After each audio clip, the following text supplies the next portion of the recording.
Hello everyone and welcome to this Rangers Review transfer special, if you like, as we approach the summertime. Of course, a host of names linked with moves to Ibrox this summer, namely two who plied their trade recently at Stoke City, Dujon Sterling, who spent the season at the Potters from Chelsea, and of course Rangers heavily linked with Jack Butland as well. I'm delighted to say we're joined by BBC Stoke's Angela Smith to give us a bit of a flavour into both of these players and what we can expect should they pitch up at Ibrox in the summer. Angela, thanks very much for joining us. Hi, it's a pleasure. Hi, everybody. Yeah, it's great to have you on, Angela. I think we'll take Dujon first of all. Of course, he spent a season on loan at you guys. From what we hear, a deal pretty much close to coming up to Rangers. Of course, he was on loan from Chelsea. For maybe Rangers supporters a bit unfamiliar with the name, and how's he got on with you guys this season? Well, firstly, if you get him, he'll be a great signing for you. We're all gutted at Stoke that he's going somewhere else. He's been very consistent at the Potters. He's worked hard. He's probably a better attacking fullback than people give him credit for, but he's competent in all that he does, and he's not let Stoke down at all throughout the season. Well, where's his primary position, Angela? Where does he normally play? Well, he normally plays as fullback either side. He can play either side equally well. He's played occasionally central for us when we've had an injury, but he's predominantly a fullback who likes to attack, and he's not a wing back, he's a fullback, but with attacking tendencies. Yeah, well, from what I hear, Stoke were pretty keen in trying and bring them to is it the Bet365 Stadium? Is that what it's still known as at the moment? It's called the Bet365, yeah. Are they not though? Yeah. Yeah, fantastic. So I think Alex Neil was pretty keen in bringing him back there, was he not? Yeah, and I think all the fans were desperate for him to come back, and he said himself that he would like to play for Stoke, but of course you say that when you think you might get signed by a club. We always thought that he might go on to a bigger club, and you don't get much bigger than Glasgow Rangers. And of course there's the law of international and Champions League football there. So he'll go to where he gets obviously well paid, but where he's an ambitious player, and I think he's already been sold the Rangers dream. Yeah. It seems like quite a coup by the looks of things. You say he can play both either side, Angela. I guess he's quite comfortable on either foot then, I'd imagine. Yeah, he is. He's two-footed player. He's got a really good passing range. He's good header. You've got a diamond of a player. Yeah, fantastic. And in terms of the supporters as well, is he one that certainly the Stoke supporters got behind this season when he was on loan? Yeah, he was very well liked by the fans. He doesn't say a lot. He leads by example. He used to come along to the changing room and just say hello to people. He wasn't what you'd call a vocal player, but as I say, he let his feet do the talking. Yeah, interesting stuff. Rangers have been plagued by injuries this season, Angela. I mean, I've never known a season like it, to be honest. In terms of Dujon, has he encountered any injury problems this season that you can remember?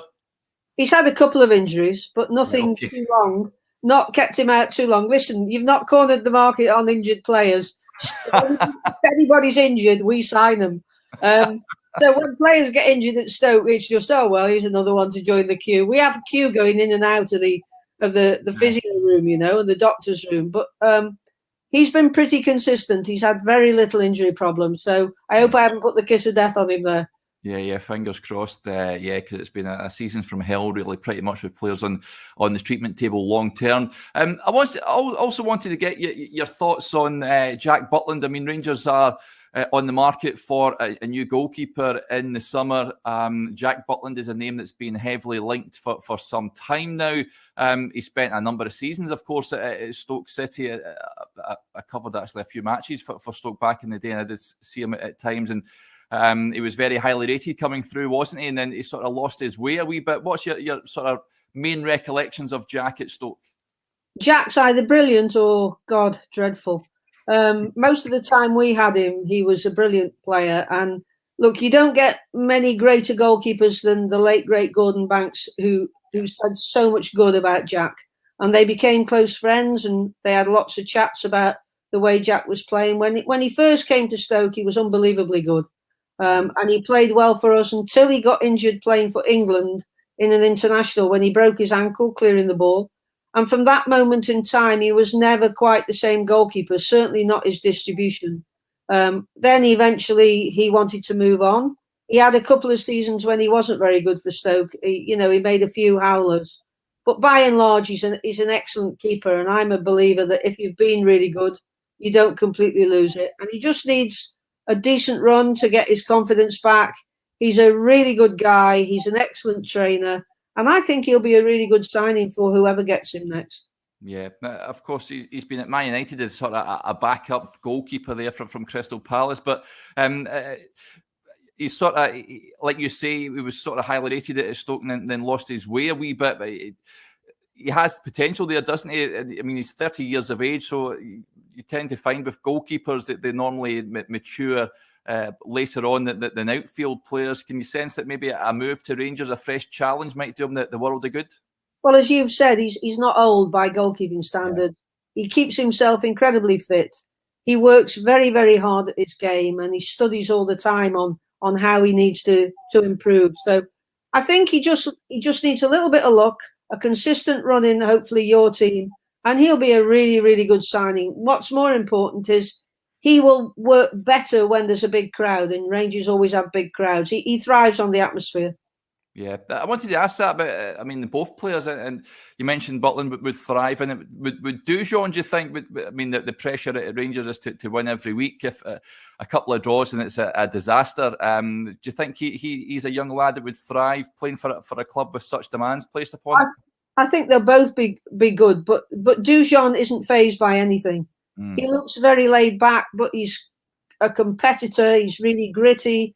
And I think he too will rise to the occasion. And obviously, next season you'll be wanting to beat Celtic again and do better than Celtic. So the crowd will be behind them, I'm sure. Yeah.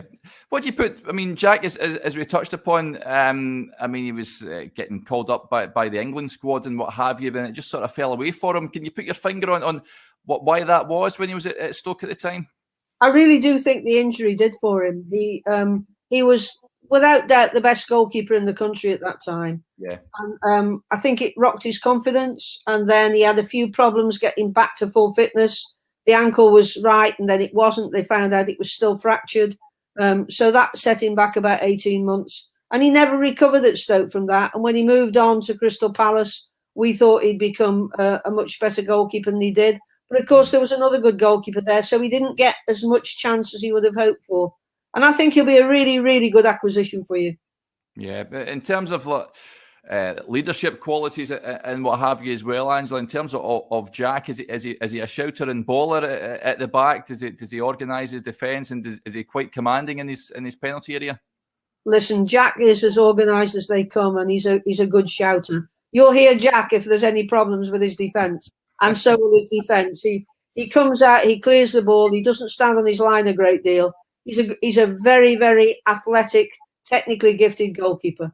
Yeah, interesting. Very interesting indeed. In terms of Stoke, what's it been like for you guys this season? Obviously, Alex Neil, a manager that spent a bit of time up in Scotland, he's obviously been about the block down south as well. How have you guys got on this term? Nowhere near as well as we would have liked to. When Alex Neil came in, he came in after 6 matches, and a lot of people thought he would do really well. And then we had a purple spell when we were playing people like Sunderland and Coventry away, winning 5 and 4. And we thought, oh, here we go. We're back to the Premier League, the promised land. But then the wheels fell off. We had more injuries, and we've just spluttered over the line. It's been horrendous. The worst part for Stoke fans is that we've only got 10 players in contract for next season. So we've got to do a lot of shopping. If Rangers want to send anybody down to Stoke, we'll have a look at them, because we're desperate for players. Well, I'll tell you what, there's plenty of players that are heading out the door at Ibrox this summer as well. It's going to be a big upheaval both in and out, so you never know.